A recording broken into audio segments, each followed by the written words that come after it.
BBC News. Hello, this is Jerry Smith. Iraqi security forces have used live rounds and tear gas to repel thousands of demonstrators marching towards the secure Green Zone in Baghdad. Reports say at least one person has died. Iraq's leading Shia cleric has called for restraint. Protests earlier this month left more than 150 people dead. Aleem Maqbool is in Iraq. The streets of Baghdad once again echo with the sounds of confrontation. Iraqi police firing tear gas and even live rounds as thousands of anti-government protesters surged towards the city's secure zone. Earlier this month, more than 150 Iraqis were killed by security forces in such demonstrations, born out of frustration at the high levels of unemployment, at inept governance and at poor service provision. British police have arrested two suspected people traffickers after 39 migrants were found dead in a refrigerated lorry east of London on Wednesday. Police said a man and woman, both aged 38, were detained in the northwestern English town of Warrington. A 25-year-old truck driver remains in custody. The first post-mortem examinations are being carried out on the victims, who police say are believed to be Chinese. A final report into the crash of an Air Lion passenger jet in Indonesia last October has blamed design flaws on the Boeing 737 MAX plane. 5 months later, the same type of plane, operated by Ethiopian Airlines, was also involved in an accident that led to the worldwide grounding of all 737 MAX aircraft. Theo Leggett reports. This report describes a catalogue of failures that led to the deaths of 189 people. A faulty part was installed on the plane and it may not have been tested properly. It provided inaccurate data to a flight control system, which repeatedly forced the nose of the aircraft down when the pilots were trying to gain height. Poor communication between the pilots, who weren't aware the control system existed, and poor flying skills appear to have played a part as well.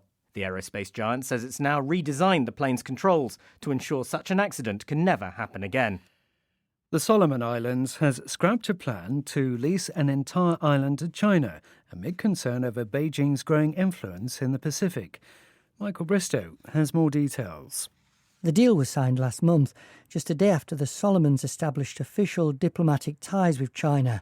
A Chinese state-owned company agreed to take over the tiny island of Tulagi on a long lease. It's not clear exactly what the firm planned to use it for, but there's a natural deepwater harbour that was used by the Japanese and the Americans during the Second World War, and the British before them.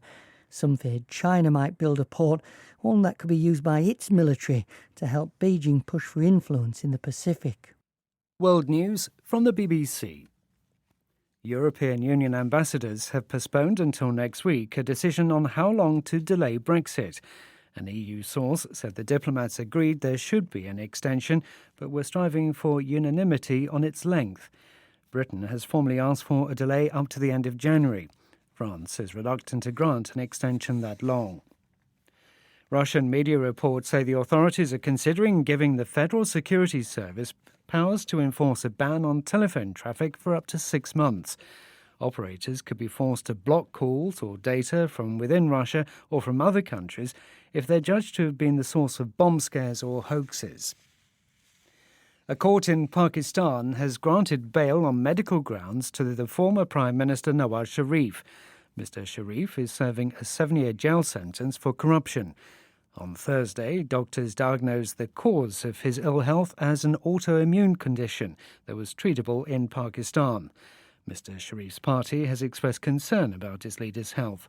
The former Prime Minister has denied the charges against him. The Tanzanian authorities have arrested 4 Chinese contractors due to the slow progress of a project in the commercial capital Dar es Salaam. The 3 men and a woman are overseeing the construction of a drainage canal and a road that have been washed away by heavy rains. From Nairobi, Sami Awami reports. The contractors were commissioned to build a canal and a section of road in Tanzania's biggest city. But Dar es Salaam's administrator, Abubakar Kunenge, said the project was not going anywhere. Dar es Salaam's regional commissioner ordered their arrest and said he hoped it would serve as a lesson to other contractors of government-funded projects. Paul Makonda said the contractors would be commuting to the project site from the police station where they are held until he is satisfied by the progress of the project. BBC News.